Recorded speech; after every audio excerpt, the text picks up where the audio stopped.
Hi, everybody. Again, thank you for joining us tonight. I'm Jen Brock, Head of Product at Carroll, and it is my pleasure to welcome you tonight to our secondary school advising webinar. Just a few logistics to go over. If at any point tonight you have a question, you can share that with us using the Q&A tool. There's a little Q&A button right at the bottom of your screen. We will be pausing a few times tonight for questions. If for whatever reason we don't get to your question, don't worry, we'll follow up with you at the end. We are also recording this presentation and it'll be posted on the Carroll website within a few days. So now I'm going to go ahead and hand this over to Charlene. Thank you very much, Jen, for the lovely introduction, and to all the 7th grade families and caregivers, as well as any Carroll upper 8th grade families who are here tonight. Thank you so much for joining us, whether it be from your living room, kitchen, office, or wherever it may be. We are just very happy to be presenting to you this evening. And again, as Jen said, we will be recording this. So for any families that are viewing this later on, we hope you find it very informative. I want to start the evening by introducing our team. As Jen said, I am the Director of Secondary School Advising at Carroll, and I share in this wonderful space with two incredible colleagues. I'd like to introduce Cece McNally and Hello. Francie Fenton. Good evening. And so Cece McNally and I are primarily on the middle school campus, and Francie is on the upper school campus working with our current 9th grade families and rising 9th grade families. So we are truly a team, and you will hear this and it will be reiterated throughout the evening. We are very lucky to have such support. And so, our goal is to provide all families the support they need in order to find the right fit school for their child. Okay, and I'd like to go over the agenda for this evening. And the main goal, of course, is to support you. We are here for you. We are here as your partner, in addition to all the wonderful professionals that you are surrounded by at Carroll. We are also going to go over timing and process overview. We are going to share the role of secondary school advising and how it works in supporting your family. We are also going to give an opportunity in between that for some questions to be answered, which will be followed by some information on high school options and support models. We will also segment part of it to the public school process, and you'll see when we are going over that why we have that a little bit separate of a slide, and we want to devote some time to that on its own.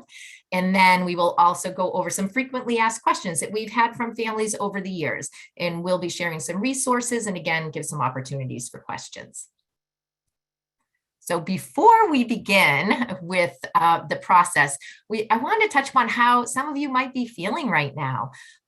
We have a little roadmap on lots of different ways people are expressing themselves right now or thinking. You might be thinking, wow, we just arrived at Carroll. We just found this wonderful place. You could be in a Carroll upper 8th grade student, a 7th grade student who is in our middle school who is new to Carroll, or even a 6th grade student who's you have a 6th grade student who has just arrived. Please know you are not the only one. This is every year we have families in the same situation. You also might not be sure what you want next, which is why we are here to partner with you. You also might have a student who is really interested in boarding school, but you might not be on board with that. And that's where we will, again, partner together. And it's wonderful if you have that open chat with your child where they're able to really be heard during this process. Then we have the families that have a plan and they're ready to go. And we look forward to hearing what that plan is and supporting you with that. And then there are some of you who are thinking, wow, I'm not really sure how much support my child's going to need when they leave Carroll and go on to high school.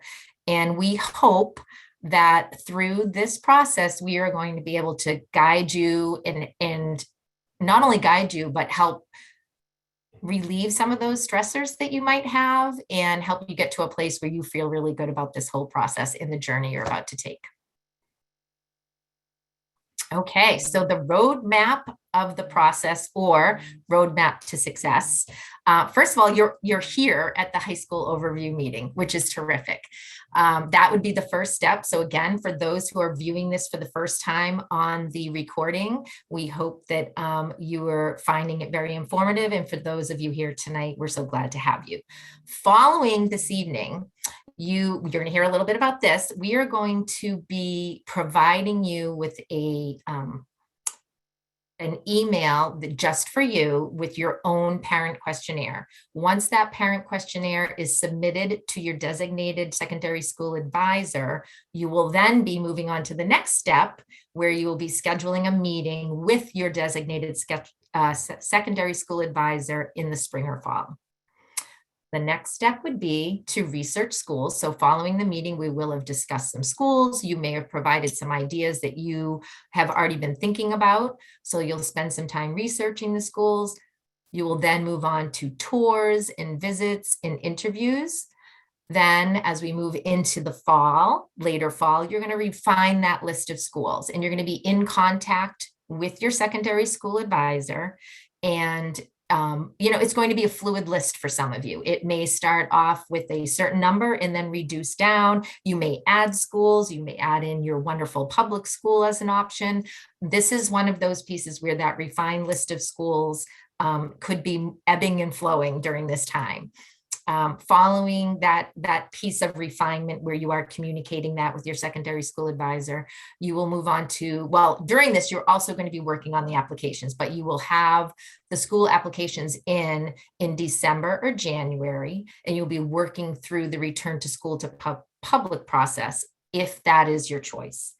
Then, this is a lot of like steps here. We're talking now months later, you will have received some decisions from parochial, independent day, or boarding schools, if that's your choice, around this Friday, March 10th next year. And following that, you're going to attend some revisit days. And those we cannot stress enough, and we will talk about this more in our presentation tonight, that visiting and revisiting the schools is very important, because how you might feel in October, you may have a different perspective come the middle of March, in the beginning of April.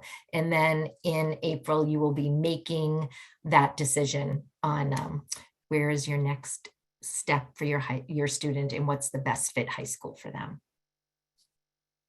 Okay. And now I want to go over the role of secondary school advising. So we hope to offer enough support that you can go through this process and say that, one, you enjoyed it, one, you felt informed, you also felt that you always had resources, whether it be this team that, again, is not only made up of the three of us, but you have this incredible community of teachers and administrators that are all behind you. And so what we will be doing is developing a comprehensive understanding of your child. And actually, I'm going to talk a little bit about that a few slides down. So I'm not going to spend too much time on that now, but that's one very key component. We will also be meeting to discuss schools to consider. So once that parent questionnaire is returned, you will have a meeting scheduled with your designated advisor, and we will chat about that.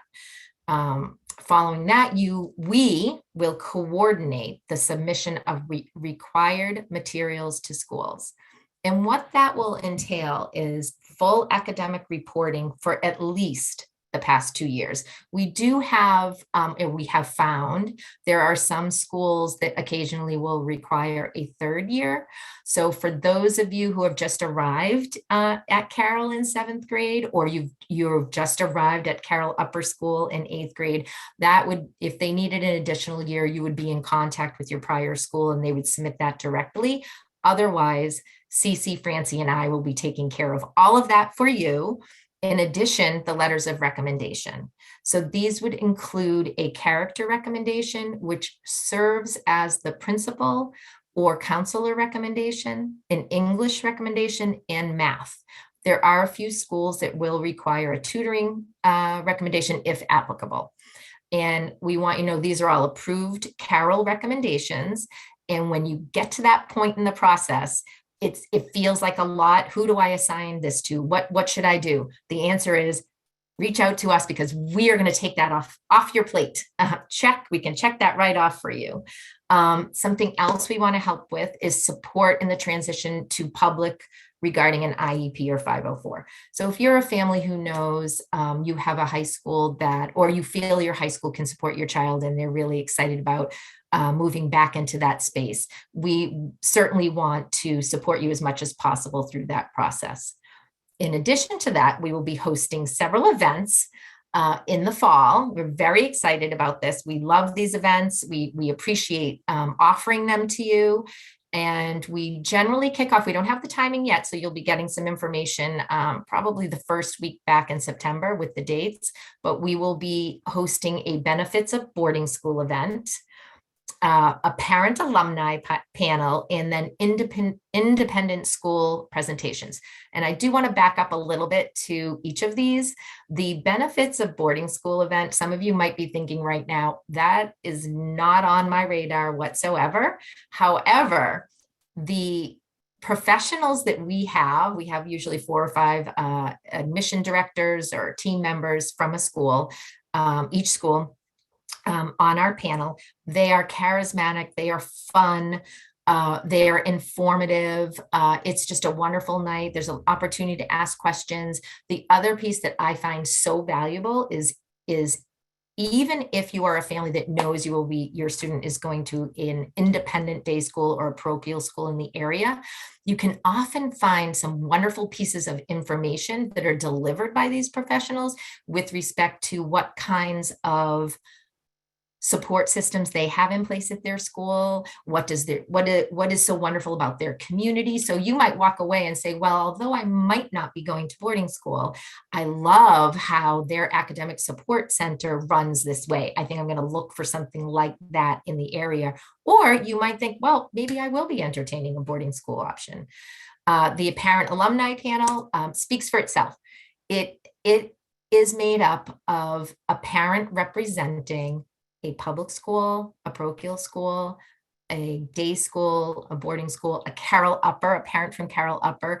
These are parents who were in your seat not very long ago in sharing their wisdom on not only the journey they took with our department, but how that really was represented with their child and how did it work out for them. So we want complete transparency and we want you to learn from that. And we end up always having just like, it's a wonderful evening that we feel like could go on and on, but that time is really terrific. So we look forward to sharing that with you.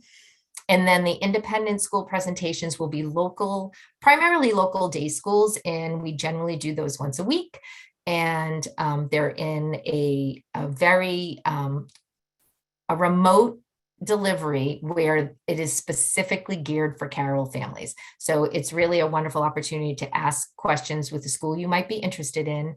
And again, specific to Carroll families, this is not to replace any school visits or tours. It's just an added bonus. We have a continuation, of the role of secondary school advising. So additional support is offered throughout the year, which also includes approving standard SSAT accommodations. And I believe Cece might be talking about these a little bit later, so I don't want to spend too much time on that, but we are fortunate that we are able to approve SSAT accommodations for a student. It is very school dependent and many schools have gone test optional. We also have the pleasure of offering the opportunity for mock interviews with your children.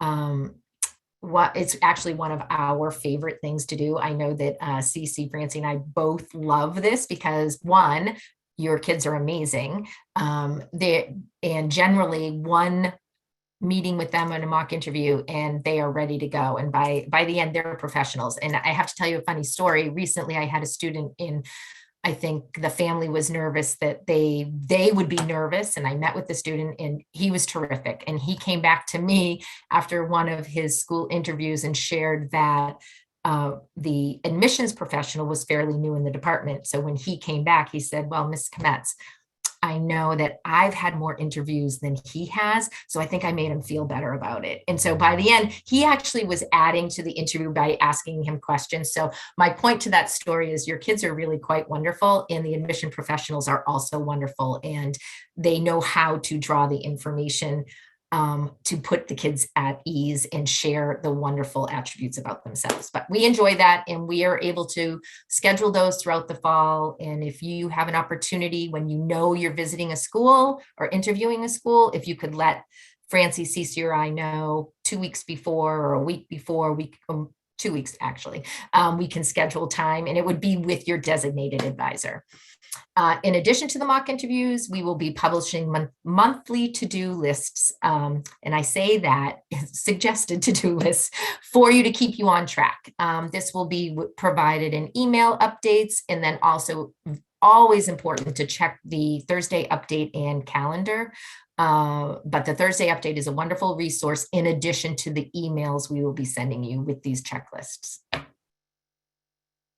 So I'm going to kind of go back to that first part of how we support you and your family in that developing a deep understanding of your child. How does secondary school advising do that? Well, Francie, Cece, and I will be spending a lot of time learning about your child. We will be connecting with teachers, counselors, advisors, coaches. And this is both the existing teaching team that they have and then next year's teaching team. So really, we are so fortunate that we are really extensions of these teams, and our relationship with the teaching team is wonderful. And we feel very fortunate that we are welcomed into the classroom. We see the kids on the field. We get to pop into classes. It's really wonderful. We also take a deep dive into Carroll data. We have access to any testing that's been done at Carroll. We will sit with Allison West or whoever it is if we have questions, but we have access to everything, and that deep dive to the data is really valuable. We also learn from you and your child. So truly, the parent questionnaire that we will receive from you is, we can't stress how valuable that is for us to understand.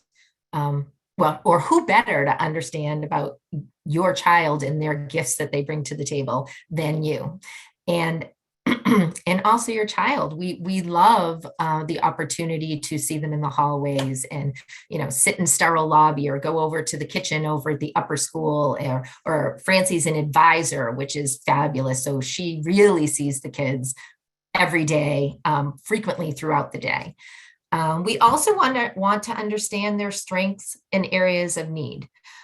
We will be working with the teachers to understand the level of support needed at Carroll, the independence, the use of their strategies, active learning, confidence, maturity. And so really what that's going to do is help us figure out, how does that translate as they grow, which they will over the next year, into what a high school experience is going to look like for them. And then we are also really interested in what do they like to do outside of Carroll, or it may not be outside of Carroll. Maybe they're at the Fab Lab every day during lunch or right after school, or then they're at their track meet, or they're in the play, or it could be any number of things. But we want to know, do they do babysitting for the neighborhood kids? Are they starting their own business? Are they volunteering and raising money for amazing causes? Now, that doesn't mean you have to be doing all of those things. We are just interested in knowing who they are. So I feel like I just spoke a lot. So maybe we will see if there are any questions. And okay. So do we have any questions, Cece, that we want to field? So I do. I see a couple of great questions. So I'm going to throw those questions out at you, Charlene. Okay. Are technical and vocational schools considered, and have Carroll students been successful in the past? So it's part of that journey and exploring the schools. So as I mentioned, Cece is going to be talking in the next few slides, but I will tell you this is one of our great areas that we enjoy talking about, is that the answer is yes. Vocational technical schools are absolutely in the wheelhouse of schools to be considered. It does fall under the public sector, if you will. However, there is an application. So there is an application. So not all students are accepted into vocational technical schools, and they are quite competitive. We are very, very fortunate if you are from the New England area, to be living in primarily Massachusetts. We have wonderful technical vocational schools who now have incredible partnerships with colleges. We definitely have a handful of students who will go every year to a technical or vocational school, and they do quite well.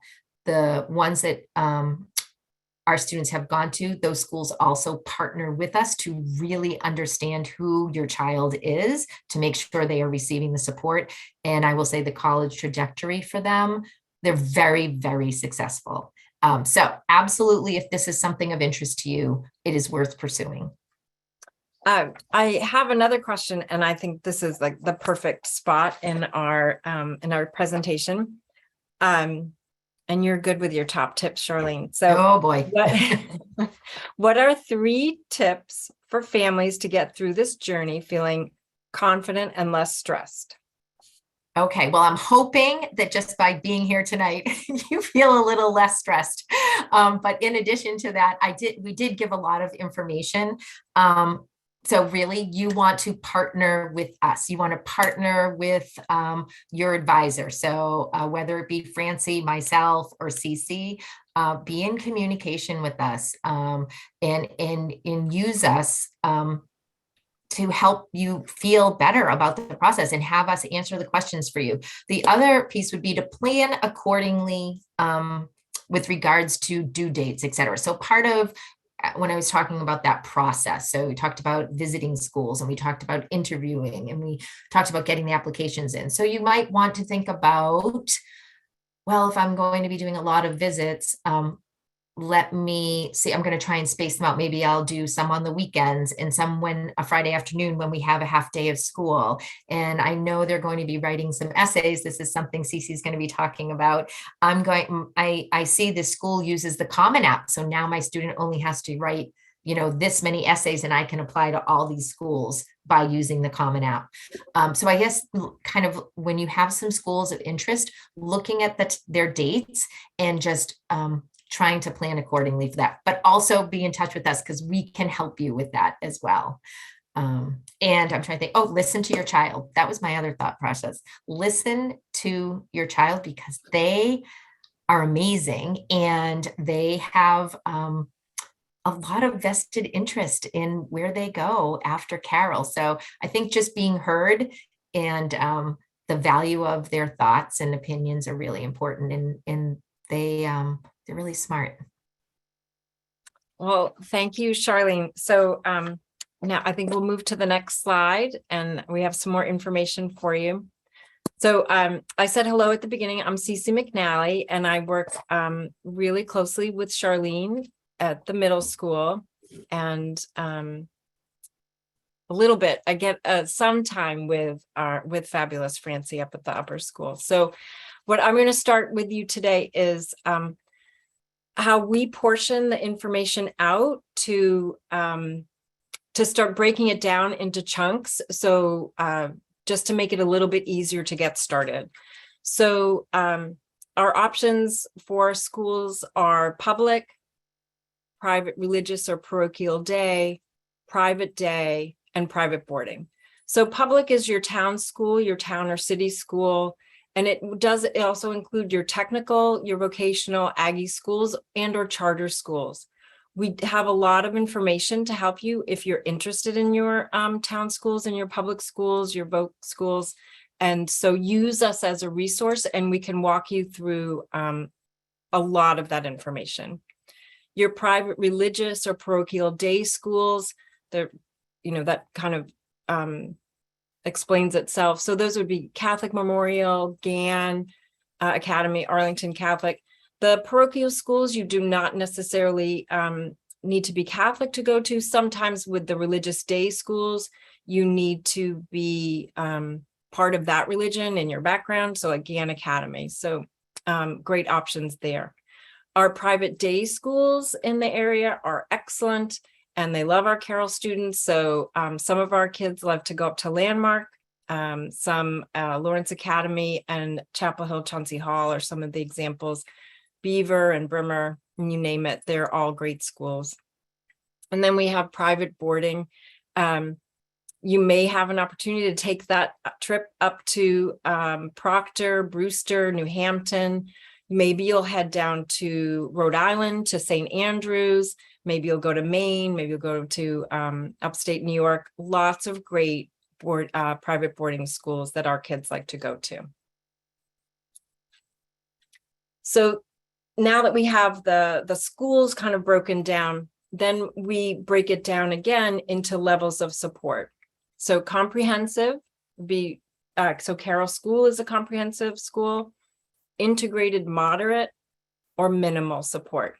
And the next slide will go through those definitions. So a comprehensive school is a school that provides continued remedial support the way that Carroll does. They'll offer similar types of support as Carroll, including reading tutorials, structured writing, direct and explicit instruction in all subjects, math, science, history. They can provide a modified curriculum and a foreign language waiver if applicable, if your student wants it, if your child wants it. Those examples are Landmark, Eagle Hill, Gow, Wolf Academy, and Foreman School. Our integrated moderate support schools they may provide an academic support class that is built into the daily schedule, and they'll work with your student on specific skills, supporting those strengths, building those strengths, and really supporting those challenges. Could be EF, could be content. They more than likely will be providing accommodations. They're not going to modify the curriculum. Some will accept a language waiver, and we can talk about that in our individual meetings, what that means and how that happens. So Carroll Upper School, Chapel Hill Chauncey Hall, Proctor Academy, one of our great boarding schools, Winchendon School, and Arlington Catholic are examples of moderate support, integrated moderate. Our minimal support schools are schools that they provide support. They're very supportive schools. The ones that our great Carroll kids love, they embrace the way our students approach their learning.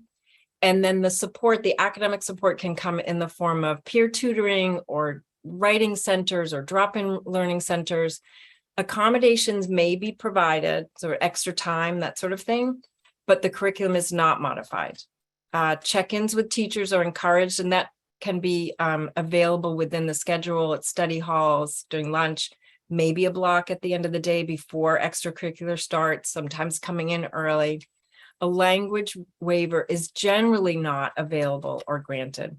And so Beaver Country Day, Brimmer and May, Thayer Academy, those are examples of those great minimal support schools.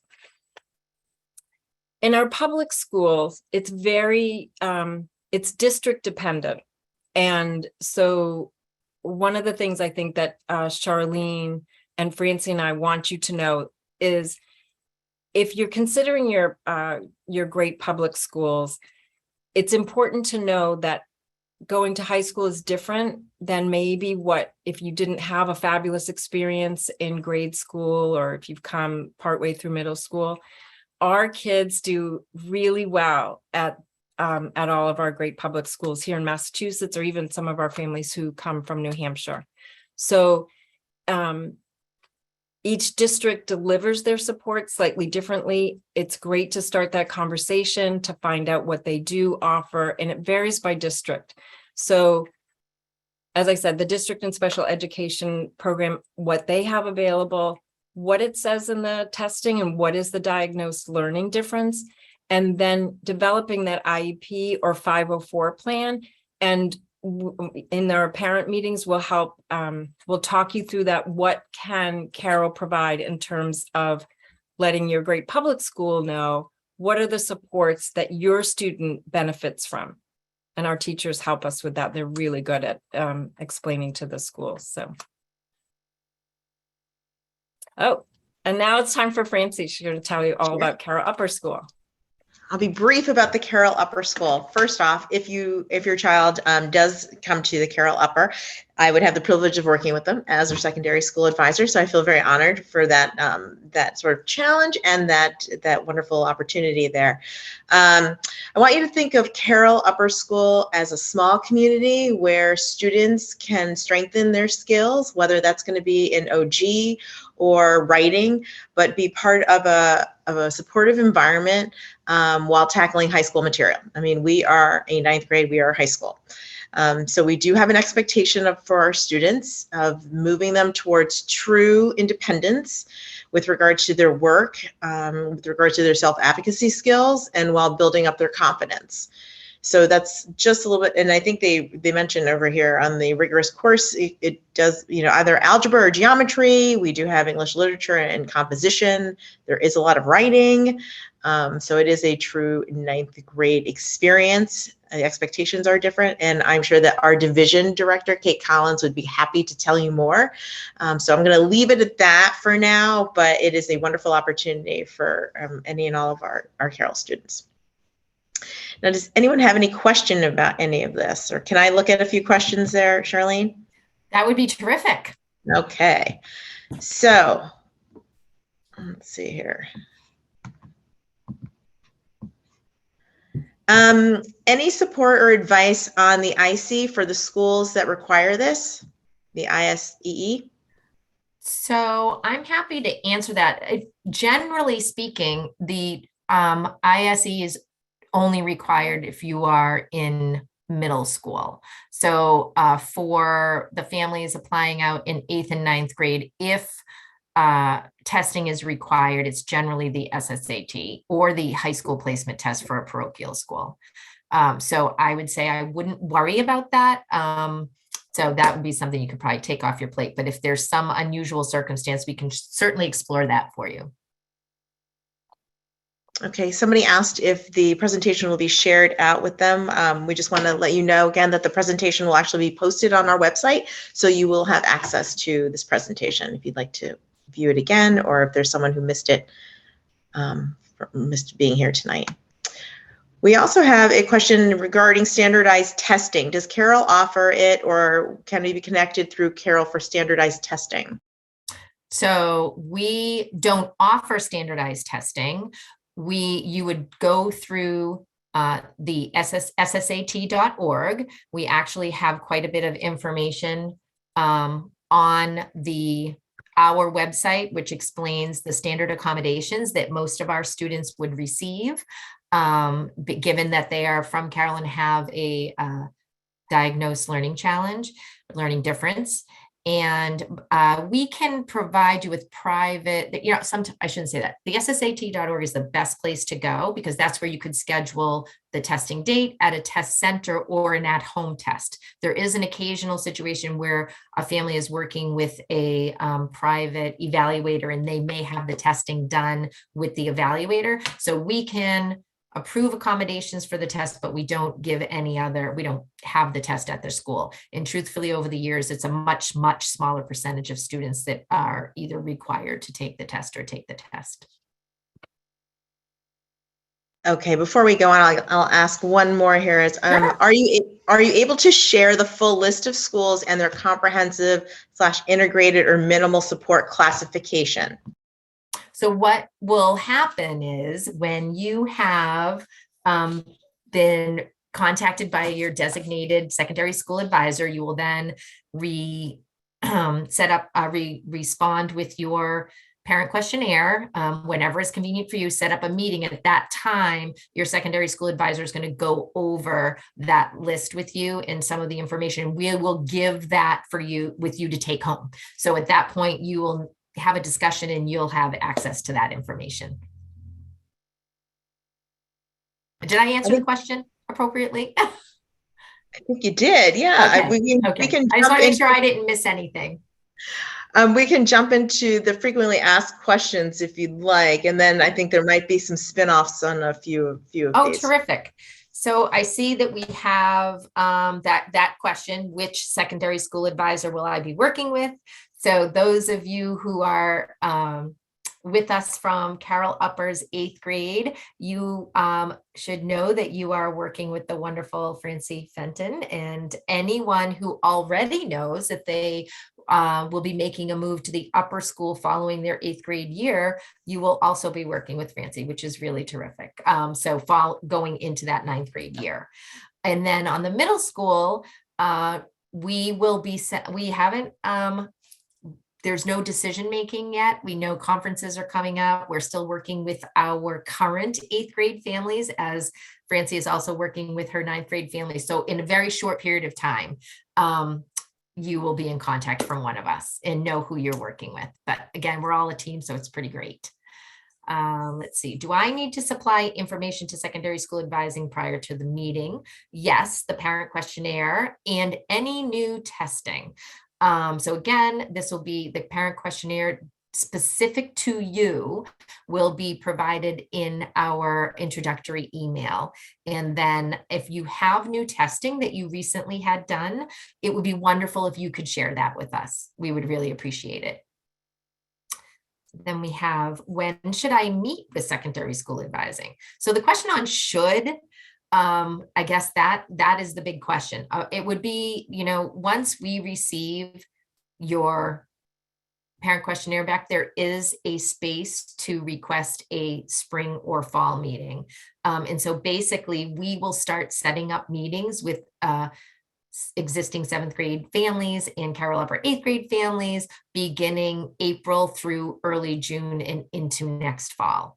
And there is no best time to meet. So I also want to share, we have families that from this past year who absolutely met with us last spring, and we have families who began the process in the early fall. They all have their applications in. They all got all their work done on time. We got everything done with them in a timely fashion. So it's really working on what's best for you and your family. You might have some things going on where you're having some testing done, or you just want to wait and you feel like you can really jump in the beginning of September, and that is perfectly fine as well. But we would still love to have your parent questionnaire. Should I schedule new testing? Please discuss this with your designated secondary school advisor.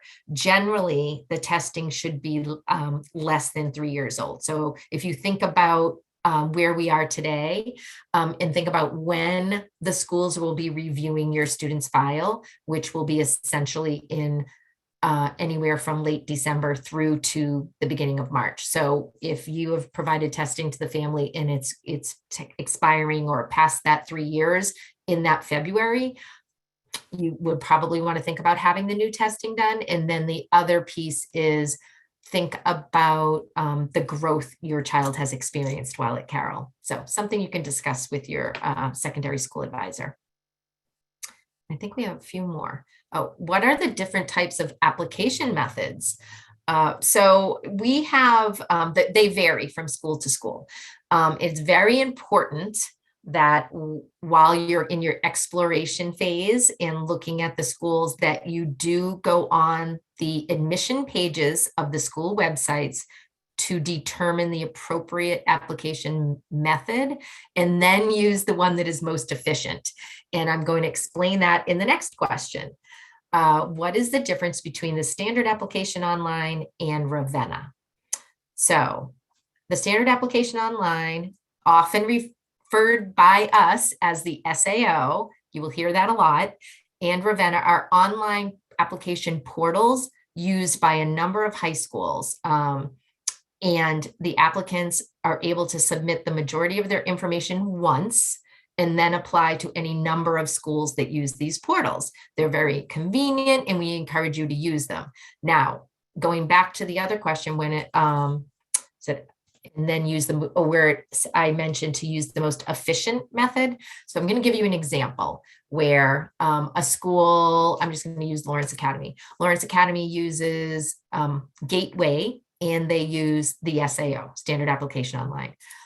We have access on the back end, what's called our workstation on Ravenna and the SAO. So if you have an opportunity to use the SAO or Ravenna, we do suggest that, because we can then upload your child's recommendations and academic records directly into the portals.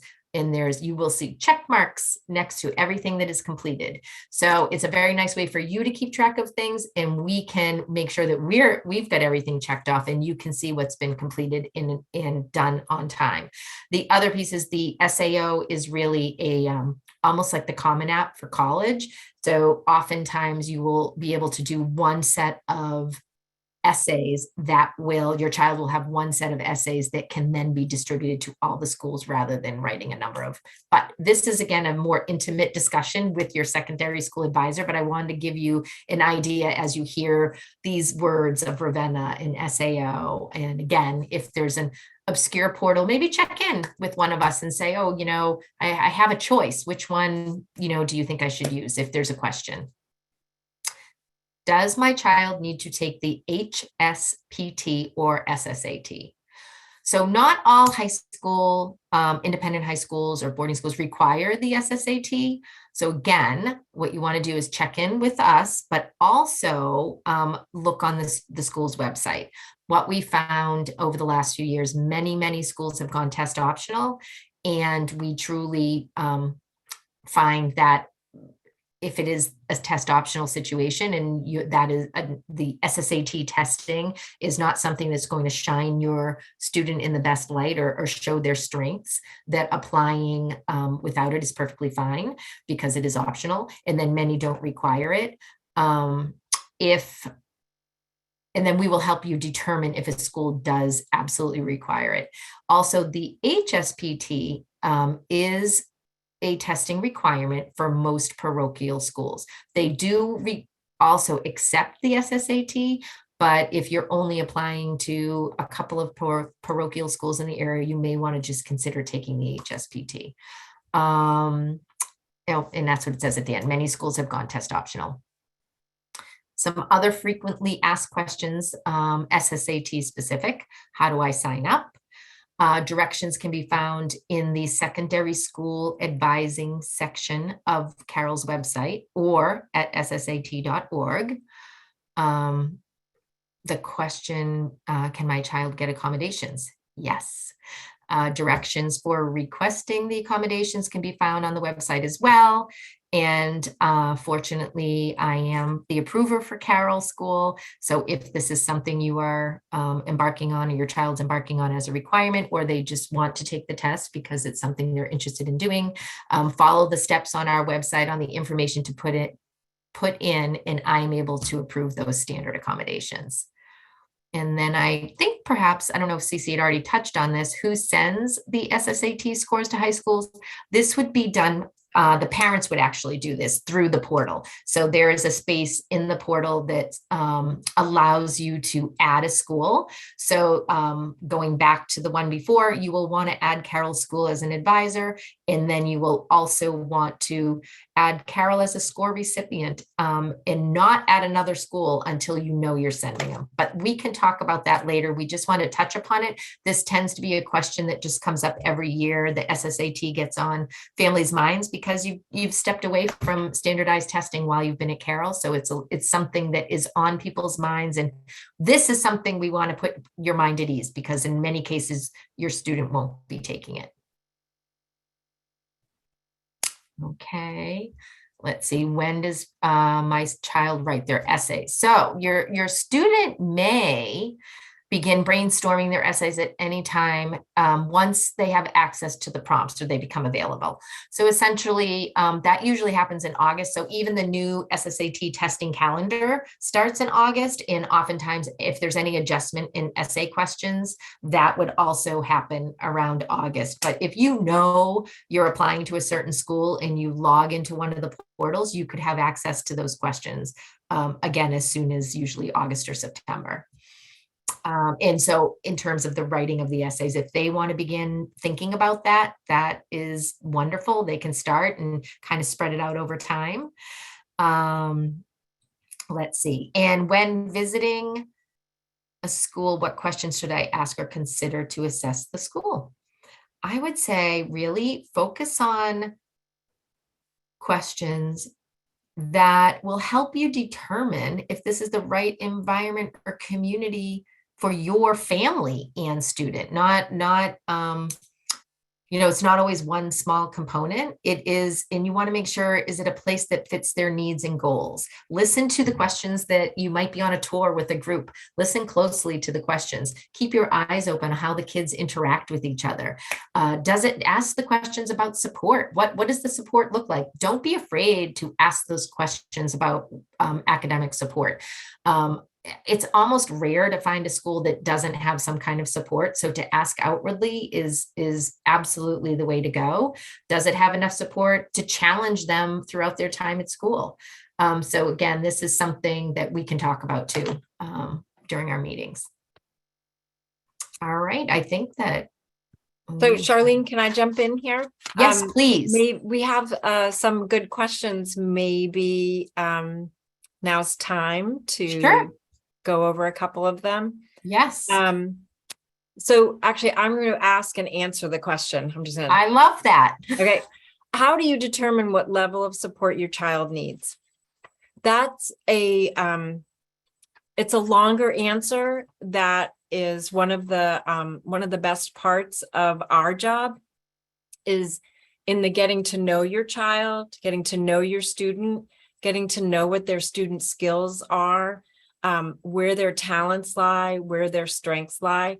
So we'll be giving a snapshot, an understanding at the beginning, a really good place to start as you go to look at the schools. And then as that 8th grade year develops, we'll have lots more conversations around that. Would you say that's about right, Charlene? Yes. Yep. Yeah, Absolutely. So it's not a one and done answer, but we will absolutely have a good starting point for which to explore the schools. So yeah, and we'll walk that journey with you. We actually really enjoy it. I'm hoping it's coming across to everybody that we just love this job. We love the kids and we really enjoy the families. So yeah, it's actually going to be really good. It's going to be fun. A lot of it's fun. There's a lot of work, but there's a lot of fun too. Let's see. Oh, here's a good question. And Francie, you can jump in too. Are you able to say what percentage of Carroll's students repeat or reclassify? Wow. I don't know if I know the percentages off the top of my head. We do have a few that choose to do that. I think it depends, obviously in the family and on what the child wants. Sometimes people do that sometimes we have students who do that for sports. They have a goal in mind where they might want to make sure that they have 4 years of a very competitive athletic program that would allow them to get to that next level. Maybe a D1 college is something that they're looking for. Sometimes they will reclass because they feel maturity-wise that a family feels and a student feels that they want to. But that is a journey and a discussion that you as a family would need to have because you want to make sure that the child is feeling supported and they're confident about that decision, and it's something that there's an understanding around why that decision is being made. But that's definitely something that we will discuss as within your advisor sort of session in secondary school advising. Great. I'm actually seeing another question. I'm just going to ask and answer it because that's my favorite thing to do. When in the timeline should we be scheduling updated neuropsych evals? Are these reviewed, considered during the advisory process? And I think Charlene addressed this pretty thoroughly, but just to put a finer point on it. Consider having those things done as early as possible based on your schedule. What works for you and your family?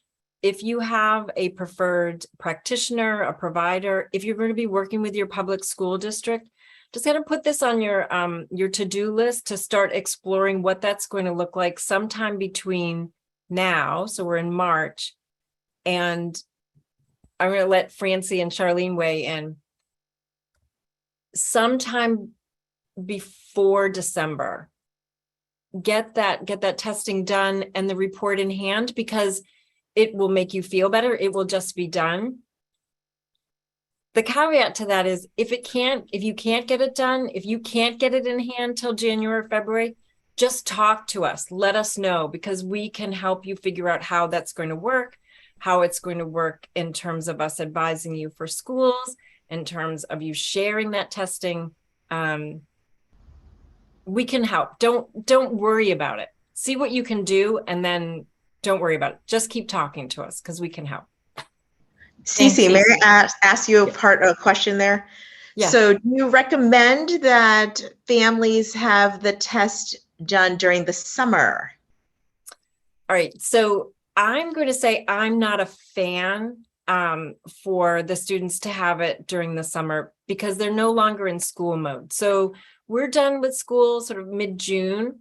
If you want to do it in the summer for your schedule, if sometime between the end of school and the end of June, you can get that scheduled in, then I think that's good. I think by the time you get into July, they're full on summer, not sitting in a seat, pencils in hand, following directions, thinking about all of that. So let them have July and August. That would be my preference.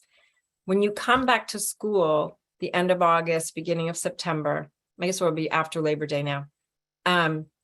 Let them have 3, 4, 6 weeks to be back in school, sitting in a seat, following directions, doing those kinds of things. It will be less stressful, and in my opinion, over this time that I've been doing it, the testing is truer, if that's the right word. It's more reflective of the student. Well, would you agree, Charlene? I do agree. What I will add, though, I feel like since the last few years, there's been an increase across the board at all schools, the number of students and families requesting evaluations for their children. So with that, I think there's been such an influx for the evaluators that the wait time has increased significantly since I started years ago. So one thing I would say is, if you know, oh, wow, we're really coming up to a date, ours is getting close to expiring or being out of compliance, I would make that phone call to your evaluator. If you get a date on the books and for some reason you need to shift, it's better to have a date scheduled. So that would be one piece of advice I would give, just because I don't want you to feel that oh my gosh, we waited too long. Don't wait too long to make the phone call, because you can always switch it if you know you're going to be doing it, if you know you're going to. So that would be the one piece that I just know we did run into, that where a few families were like, oh, it's great, I'm going to have one in December. And something happened and end up being, it just caused some stress that they, weren't anticipating with the length of time that the dates were available by their evaluator. Yep. I think that's good advice. Yeah. Get it on the calendar. And if your kids are good about the summer work, if they're used to doing that, or if, they're going to a camp where they're sitting, maybe they're at summer at Carroll and doing their work, at the end of the day, you should do what's right for your family, I think. Yeah. We have time for a few more questions. I think that we've got a couple of questions here regarding the testing. So how do I know if my child's neuropsych test has expired? I like to just say, if you, at the time of your application, so this fall, and as Charlene said, going into early winter, you just want to say, is my testing 3 years young? So and talk to your secondary school advisor. That conversation will be really helpful, because you want to think about what testing needs to be done, what the timing is. It can be more individual than just the actual date. Would you agree, Charlene? Yeah, absolutely. Okay, and then with that, we recently had our 3-year reevaluation through our public school. Will we also need a current neuropsych? I would say that if you had a 3-year reevaluation, it should be comprehensive.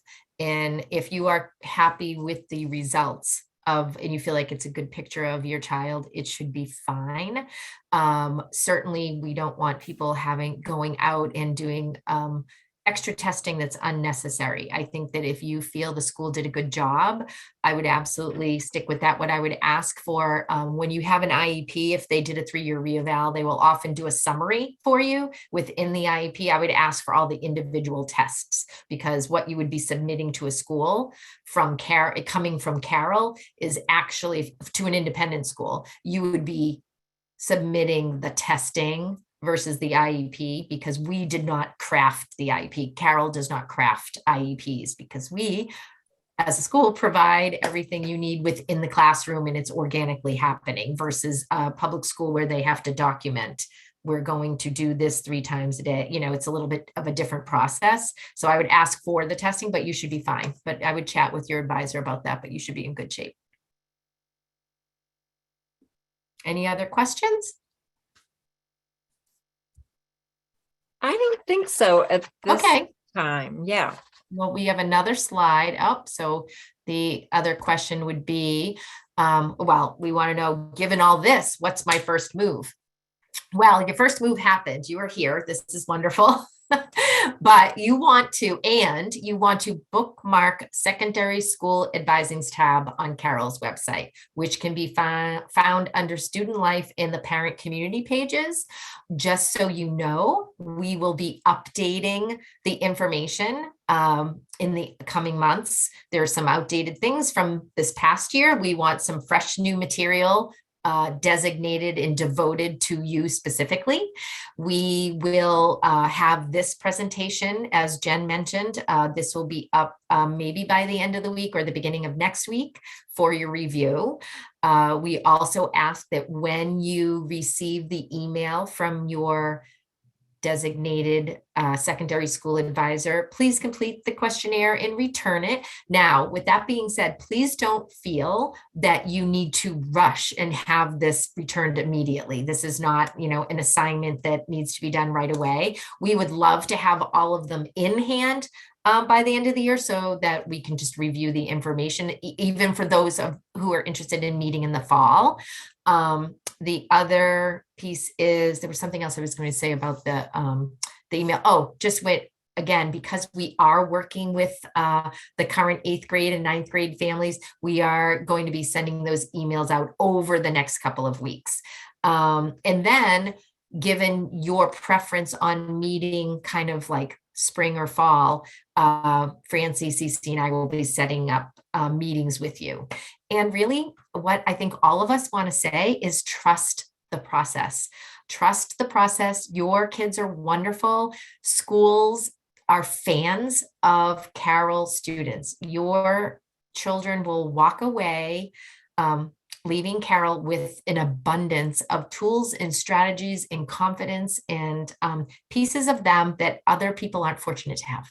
Other kids aren't going to have some of those amazing qualities that your kids are going to walk through the doors of high school with, and schools recognize this. So thank you for sharing your wonderful children with us. Thank you for opening your homes to let us present to you tonight. And we look forward to working with you over the year. So from Cece, Francie, and I, and Secondary School Advising, and all of those wonderful people that support us to support you, thank you. And we look forward to the year to come.